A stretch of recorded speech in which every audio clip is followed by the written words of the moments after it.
All right, let's go to my friend Danny Segura. There he is. Hey, buddy, Yo, how are you? I'm good. You gotta put honey in your coffee, man. That's the way to roll. Yeah, I don't think that's an improvement. You put honey in tea. Coffee as well, for sure. That is gross. It's the best. It's delicious. It's all natural, my friend. Yeah, That's but Splenda, man. yeah. I don't Oh, know. yeah. Okay, show me the study where Splenda causes health I'm problems. sure I can Google something You, and you absolutely send you a few articles your way. people. This is the same thing that happens with my PED debates. Yeah. Right. Here's what I'll do. I will make a claim, an evidentiary claim based on a study or a book or a paper I have written, or not, excuse me, not written, read, Yeah. and then people respond with their amateur game theory. I'll be like, oh, here are the facts of the case as determined by the best estimates and the best public experts that we have. People go, well, that can't be true because people just don't act that way. Right. Your amateur game theory isn't a challenge for the facts. There are some artificial sweeteners that could be bad for certain women in certain stages of their lives. But this idea that like I'm going to get some kind of major health problem from moderate use of Splenda is, my friend, I hate to tell you, not real. Sorry, but Splenda. Well, enjoy your bad coffee. All right, how were the calls? The calls were good, man. They were, interesting. No, most of them were unrelated to UFC St. Petersburg, so I really wonder how many people watched that event. Yeah, I guess not many. But yeah, the calls were pretty decent. I did have to scrape the barrel a little bit, but I found a good amount. All right, I'm glad you're admitting you had to scrape the barrel. That's always good for show morale. Yeah, of course. I mean, after our Splenda honey debate. All right, let's do this. All right. Well, let's talk about Islam Makhachev. You just broke down his fight on the Monday Morning Analyst. I feel like he was the biggest winner on the card. Easily. Hey, Luke. My name is Abirman. I'm calling from Northern Virginia. And I just want to talk about the Islam Makhachev fight over the weekend. I feel like he showed great grappling, wrestling skills, although his opponent was tougher than many would have thought. Where do you think they're going from here? Because if you look at him and Khabib, their wrestling style, the way they hold people down is pretty similar, and they use a lot of the same techniques. Do you think in a few years he can maybe become the lightweight champion after Khabib maybe hangs it up or moves up? And also, his striking might be a little bit better than Khabib's was at this stage or even right now. But do you think he has the potential to become the lightweight champion in the future? Thanks. I have no idea. Until he fights more ranked and known.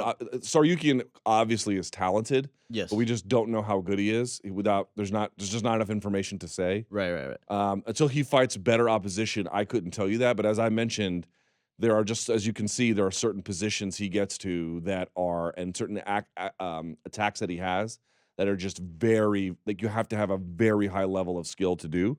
But he has been brutally KO'd before. So, I don't know. Once is enough. Yeah, that's true. It's more than Khabib. Now, Khabib might be the best fighter on the planet. I'm just pointing out, can he be the champion? Maybe. Let's see him fight a top 15 guy. He's also still pretty young. He's 27. So yeah.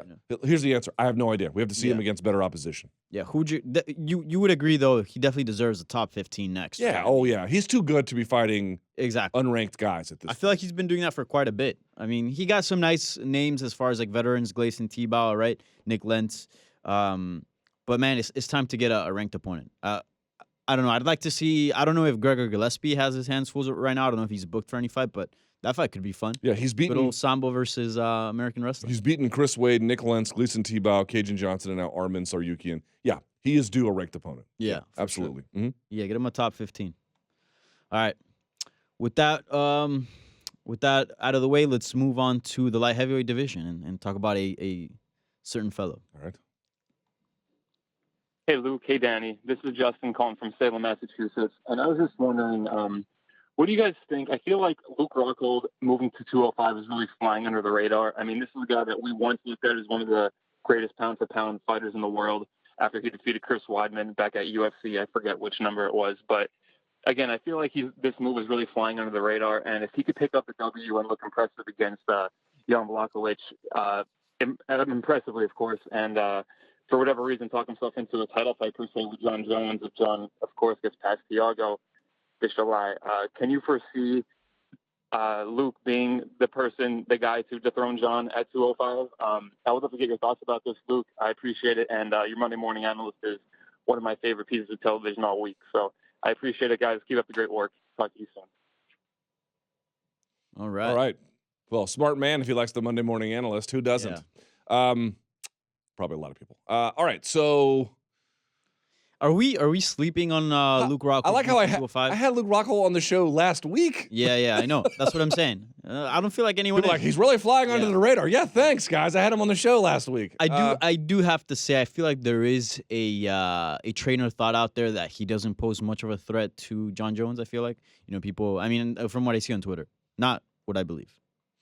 There absolutely has been a drop in Luke Rockhold's stock by Yeah. virtue of the way he was losing and the amount of times he lost Mm-hmm. at the end at middleweight. Here's what I would say. For all the stock that has dropped, that could rebound just as fast. Now, maybe not necessarily against Jan Blachowicz, although it depends, I guess, how the fight goes. Yes. But if he shows that, number one, he is much more resilient physically and durable at 205, that would change a lot. If he looks like he's got boundless energy, that would change a lot. If he, by the way, can keep a consistent schedule, he's had a lot of injuries at 185 pounds, that would change a lot. So can he be the guy to dethrone? Again, you're asking questions about a guy who, yes, we know well, ... Danny, in another division, Yeah. under very different physical circumstances. Yeah. We got to see how all that changes him. Or maybe it doesn't change him. We don't know. We'll find out. But I do think people are sleeping on his move to 205 a little bit. I think, remember who gave John Jones the most trouble? Like some of the people, obviously Alexander Gustafsson, but people forget the Vitor Belfort fight. And that was from guard. John got in trouble from having Vitor, from being in Vitor's guard. And we know that Luke Rockhold has an amazing guard. And, if anybody can snatch an arm, it would be him. Sure. Yeah, I'm really curious to see how he looks. And look, if he manages to, be able to absorb punishment a little better at 205, dude, he's a real threat, And he was not a weak hitter at all at 185. And he's out there lifting weights now at 205. Yeah. I wonder what that might do for him. So just like Also, he has the frame of a light heavyweight. This isn't like Yoel Romero, who's a shorter guy moving up a division. You go, okay, yeah, like he's probably gonna have an easier cut, but he's still, at least height wise, he's still fairly small for that division. Yeah. Luke Rockhold, it looks like a natural 205. He does. And if you're asking me, am I highly intrigued by a potential move to light heavyweight for Luke Rockhold? The answer is quite obviously yes. Yeah. Long time overdue. I wonder the same thing about Chris Weidman. I don't know that to be a fact for him. I'm just saying. Yeah, I do wonder. I absolutely wonder. I think it's the right choice. And again, I can't predict success, but if success finds him in the ways that we think it might, it certainly is a bit of a game changer. Also, promotionally, like, it's a good move too. Because, like, I mean, the Anthony Smith fight, like, nonetheless, is John Jones one of the greatest. It's still a big fight, but it didn't have that big fight feel. And I don't think the Thiago Santos is going to give me that big fight feel. But I think if Luke Rockhold gets to a position where he fights John Jones, I think that will definitely have a big fight feel. Okay. Given the fact that obviously he's a former champion in Strikeforce and the UFC as well. Sure. Yeah. All right. Let's talk about International Fight Week. Hey, Luke and Danny. This is Nino from Washington Township, New Jersey. I just had a question for you. Nino Brown. With all the good fights that are coming up on this International Fight Week card, I was just wondering, what fight excites you the most and why? Thank you. Love listening to your show. Happy Easter, man. What a nice question. Yeah. All right, so we're assuming this is UFC 239, correct? Yes. All right, so here is the card for UFC 239 as we understand it today. John Jones fights Thiago Santos, then Nunes Holm, Ngannou versus Dos Santos. That's a sleeper on that card, bro. Yep. As you indicated, Blachowicz versus Rockhold, Edmund Shabazian, shouts to Armenia, taking on Jack Marshman, Diego Sanchez taking on Michael Chiesa, and then Jorge Masvidal, Ben Askren. Candidly, I will tell you, probably my number one is either the main event or Askren Masvidal. What about you? I like the main event, but I think for me is definitely Askren Masvidal because I think the winner there will most likely end up fighting for the belt. There's a few factors still floating around. We will see how Tyron Woodley looks against Robbie Lawler, right? But I think that fight right there is pretty key for that division. And, also Amanda Nunes versus Holly Holm. I think that's a fantastic bout. I know some people are hating on it because they feel like Holly Holm is not deserving of a shot, but stylistically, like, that's going to be fun. That's going to be a fun fight. It's interesting. Let's say Ben Askren wins. I don't know that he will, but let's posit a scenario where he does. that won't be as monumental as allowing women into the UFC. That's a much bigger deal, obviously. Literally many divisions, Right. dozens and dozens of participants. But when you think back about a cataclysmically indefensible decision, if Yeah. Askren wins that, It's one of them. and up you're there, like, yeah. this is the guy that you kept out since 2013 that you told to go get experience at World. Like, how ill-advised and utterly indefensible would his decision Yeah. be if Askren shows up and starts beating UFC welterweights in the way that he potentially could? It would be one of the biggest egg on your faces moments in For sure. in UFC corporate history. For sure, yeah. We'll see what happens. That's a tough fight too. And Or Jorge goes in there and yeah. smokes him. I don't dude, know. and Masvidal also, like, talk about, like, we just saw Dustin Poirier win the title, like, recently, right? Masvidal will be one of those guys as well, a guy that's been there and's been grinding for Sure. forever, and he's finally, like, putting everything together. I'm merely positing a scenario, not Yeah, making yeah. a prediction. All right. Let's move on. Also, that Ngannou dos Santos fight is gonna be That's a sleeper, Yeah, dude. I that's- don't hear a lot of talk about it, but it's a baller fight, man. Yeah, it is, man. And especially because DC will probably, he has one fight and will probably be done after that. So the winner here, could potentially be contesting. Hold for on, the dude. I belt, got a you thing know, for my and- wife here. Hang on. Please don't tell me she's going into labor. Fuck's sake. No. Okay. Sorry. I'm all right. Jesus. You scared me there. She sent me 5 messages, and I'm like, Yeah. oh, here we go. Right as I'm on the air. No, Yeah. I'm all right. Right in the middle of a sound. Yeah. Plus, her brother is there, so I think we're Okay. okay. All right. Cool. Woo. Okay. All right, let's talk about a fight going on this weekend, I believe, right? Yep. In my hometown. Hey, Luke and Danny. This is Alex calling from Orlando, Florida. So, Luke, I always really enjoy your breakdowns and analysis of fights. And with that being said, I want to get your take on how you think the Jacare Souza and Jack Hermanson fight is going to play out this upcoming weekend at UFC Fort Lauderdale. And do you think that Jack Hermanson has the ability to be a top contender in the middleweight division? Thanks. Appreciate your time. Well, it's an interesting bout because Hermanson believes he has the best ground and pound in the UFC. I don't know if that's true, but he certainly has made that claim. He made that claim previously as well as on this show. Yeah? Yeah. And Jacare, as we all know, has had one of the best ground games in the UFC for years, in MMA for years. Yep. So, but he also can strike on the feet. So what I'm looking for is, I'll be honest, I think Jacare is going to win. Mhm. But I don't do like predictions anymore, in large part because I'm not very good at them, but also because sometimes these guys take growth jumps, Danny. You've seen it. Yeah. Where someone you think one thing about them, and then you see them in a big fight, you're like, okay, they leveled up here. And you didn't know it until you saw it. So this is a level up opportunity for Jack Hermanson. I'm not saying he can't win. My hunch is that Jacare is just more known. Yeah. So Jacare could probably beat him standing. He's physical enough to match him. So what I'm looking for is, can Hermanson avoid a sub or a big punch, take him down, and then use his cardio and relative youth, and probably does have a strength advantage on the ground later. Because if you can ground and pound Jacare, buddy, you are doing something right. He's going to have instinctual defense even when he's hurt for a long time. So that's going to be a tall order. So this is why I'm a little bit skeptical of his chances. But I could very much be wrong. And honestly, he seems like a great guy. Yeah. May the best man win. Yeah. That's going to be a fun fight. I was super impressed when he submitted David Branch. David Branch, I believe he's a Henso Gracie black belt. Yes. Dude. And has been one for a long time. Yes, he is. He's a legit grappler, man. And getting that type of submission the way he did, it's super impressive. And Jacare, dude, he's one of the best grapplers to ever step in the octagon. So I'm really curious to see how it plays out. I do gotta say Jacare has had a lot of wear and tear throughout his career. Hermanson seems to be like the fresher fighter. I don't know if you agree with that. Yes. Although he's coming off the back-to-back thingy, but yeah. Yeah, that's true. But I mean, it was a quick fight, so. But we'll see, man. But I mean, I think if Hermanson gets past Jacare, man, he's gonna turn a huge corner in his career, and all of a sudden he's a title contender in that division. Yeah, for sure. absolutely. I mean, you can't get a win over Jacare and not be a contender. You know what I'm saying? Yeah. So, all right, let's talk about TJ Dillashaw. People still have questions about him. Wow.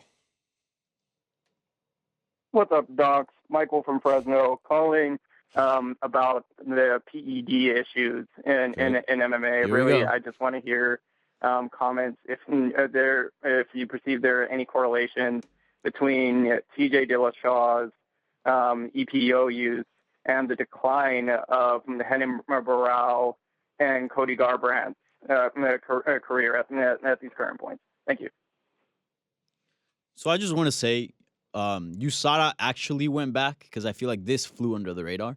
USADA actually went back and tested the samples for TJ Dillashaw samples when he fought Cody Garbrandt, and I think all the samples that he gave throughout the time that the UFC had the partnership with USADA, and they came back clean from EPO. Which doesn't mean he wasn't using. Exactly, because it could be EPO apparently has a very short half-life, so it can go away quite quick.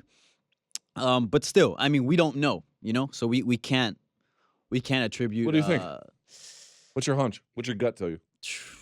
I mean, we don't know, so I can't assume, but like, I do have to say, that was his style, man, and we do like. Also, Renan Barão's decline can we know he also had really tough weight cuts as well. He murdered himself. Yeah, that was the thing with Hendricks too. Everyone's like, I mean, you saw it. He got a canceled fight with TJ Dillashaw because of the weight cut. Right. Didn't he like slip and hit his head on the sauna or something like that? And also, I think people thought Johnny Hendricks was using. I talked to him about it to his face.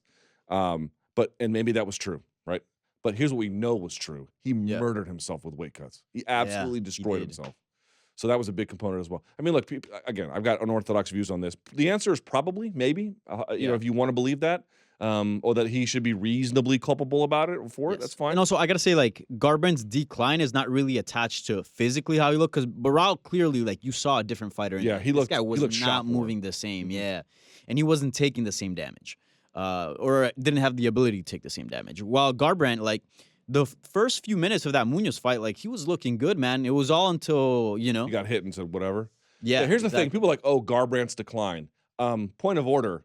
I don't think Garbrandt's decline is permanent.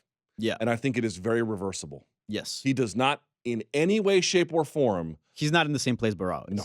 He does not. And by the way, he's in his 20s. What is he, 28, 29? Something like that? Cody Garbrandt, this idea that we're going to bury, I'm not saying the caller was, but I've seen some people being like, oh, Cody's declined. Yeah. Again, point of order, whatever troubles he's experiencing, these are very correctable ones. Okay? He has been knocked out a couple of times. That's not great. Or a few times at this point. Yeah. However, I don't think that his chin is gone because he had some issues in the amateurs when he was fighting this way. Yeah. And he even acknowledged on Twitter part of his problem, to quote Cody Garbrandt, was he was fighting like a dumbass. Yeah. I am a big believer in Cody Garbrandt. I have seen the uppermost of his abilities. He is very talented. Now, whether he will get back there, I don't know. I am utterly unprepared to bury him. I am not going to do it, not now, certainly, until there's much more evidence. I am, in fact, anticipating something of a comeback, to be candid with you. That's sort of where my heart is at on this one. Also, let's be honest. There's been turmoil at Team Alpha. I believe it's called Alpha MMA now. Yeah, I believe that because they got a bunch of women there, and because they switched coaches. Cody Garbrandt went through the Dwayne era, right? Mm-hmm. Then we know that. Then man, I'm forgetting his name. He also left as well. No. After him, Buckles. Yeah. He was also big into his whole development as a fighter as well, and he left. So, there's a lot of variables. So I wouldn't agree with this caller. I think maybe there is something to be said about TJ Dillashaw's EPO usage and their decline, but I think there's so many other factors that attribute to the slump that these two other fighters are going through. So here's the one question I would have for everybody. And again, I've got unorthodox opinions, but it's something you should confront, and it's something you should have an answer for, right? This is the basic belief that I have. If someone says, Luke, do you think EPO is a performance-enhancing drug? It is quite clearly a performance-enhancing drug. Here's one thing, though, that you have to kind of acknowledge. Knockouts and TKOs, since USADA has been introduced, have not declined. Mm-hmm. Now, there's a question of, as a entertainment sport, whether you would want them to. Right. But on aggregate, is there less damage being done since the introduction of USADA to the physical bodies of UFC fighters? This is not me making it up. And again, I don't want to hear anyone's amateur game theory. I want you to confront the facts. There is no evidence that the UFC is in any way safer on aggregate by virtue of USADA's introduction. You can make a claim, Danny, and I wouldn't fight you on it, that perhaps TJ heaped on extra punishment, or maybe it's the stuff that he wouldn't have done, but for these other factors. No one really knows, but certainly I can't dispute that. It is what it is. Here's what you can, here's what you also can't dispute. You're getting just as many knockouts. You're getting just as much trauma. It hasn't declined even a little bit.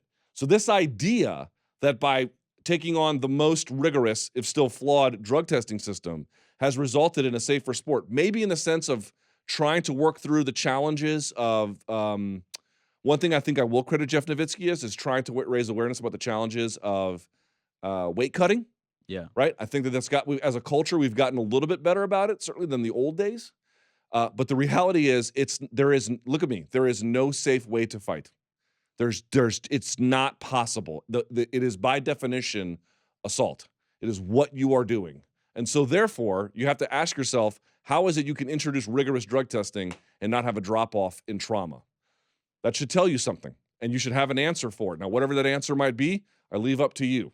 But this idea that, like, we're not hitting baseballs or footballs, this is too bad. People are right. Well, why hasn't the violence declined?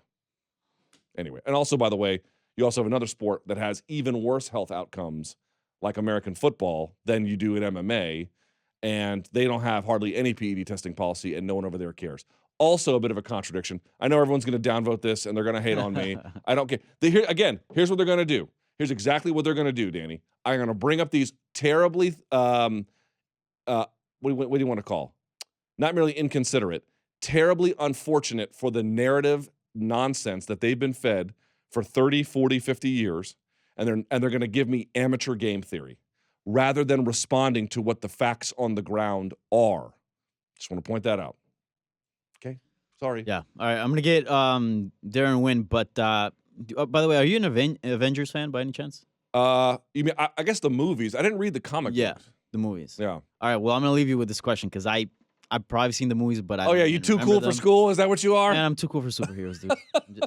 I'm just kidding. I'm just not a big fan of like superhero movies. Although the Dark Knight series were good, but and I'll watch them occasionally. Before you go, did you see Infinity War, the last Avengers one? I think so, but I can't remember. How do you not know? Does Hulk grab some dude and just start smashing him around? No. Infinity War was when Thanos beat the balls off of Hulk. Oh, no. I didn't see That's the best one, dude. Yeah, well. You sicken me. You sicken me. Yeah, all right. So I'm gonna leave you with this call, all right? All right, let's do it. You'll carry a team with this one. Hi, Luke. It's Quinn from Sacramento. I don't have any MMA-related questions this time, but I am curious how amped, how excited are you for Avengers Endgame? Are there any specific payoffs you want to see? Do you want to see Captain America lift Thor's hammer? You know, just what are you looking forward to? How amped are you? And thanks. I love the show every Monday, man. Luke Thomas in the mornings. Thank you. Have a good day. Hey, there we go. Well, what a very nice question. I really appreciate it. The answer is I'm unbelievably pumped for it. I thought that, was it Josh Brolin who played Thanos, I believe, the last time? In any event, I thought he did an unbelievably great job. I thought the weaving of the narratives, essentially, Infinity War was just a bunch of different movies all kind of taking place simultaneously. I think 4 or 5 stories at once. I was surprised at how central Guardians of the Galaxy was to that story. But each of those, if you've never watched the Marvel Cinematic Universe, Spider-Man has a certain feel, Thor has a feel, Captain America, Iron Man, Guardians of the Galaxy, Hulk, they all got their own different feels. And they kind of made a way to, Black Panther, they all found a way to make it work together in a very, very ingenious, smart, deft, look, it's not Akira Kurosawa, but for a fun action movie, I thought they did a really great job. Yeah, I'm very excited. I mean, I've got a couple ideas about what they're going to do with Doctor Strange going back in time, but I don't know if that part of the Infinity Stone is going to be available to them. I don't know. I have a lot of. So what do I want to see? I want to see Thor. I want to see Thor take Thanos because that was sort of like his mandate. I want to see some characters permanently die. If you're going to have this kind of a switch and the end of an era, which they claim this to be, some of these Bamas can't come back. Some of them have to stay gone.